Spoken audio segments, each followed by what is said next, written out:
बीडमधील परळी तालुक्यातील माणखेल या गावचा तरुण दीपक भास्कर वावळे याचा 11 फेब्रुवारी 2026 रोजी पोलीस भरती चाचणी दरम्यान हृदयविकारानं मृत्यू झाला.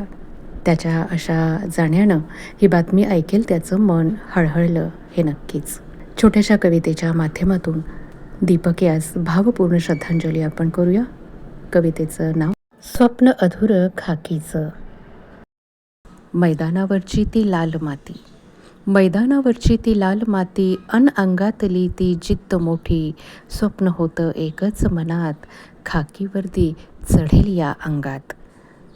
पहाटे उठून तो धावत होता, पहाटे उठून तो धावत होता, रात्रंदिवस तो झटत होता, 1600 मीटरचा टप्पा तो जिद्दीनं पार करत होता, 1600 मीटरचा टप्पा तो जिद्दीनं पार करत होता. धाव संपली, धाव संपली, श्वासही सुटला, खाकीचा तो दोरही तुटला.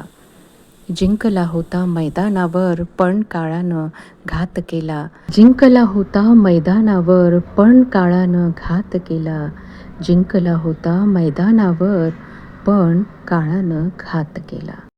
आईबापाचं स्वप्न अधुरं, आईबापाचं स्वप्न अधुरं, गाव सारा हळहळला, पोलीस होणारा वाघ माझा आज मातीत विरून गेला, पोलीस होणारा वाघ माझा आज मातीत विरून गेला, आज मातीत विरून गेला.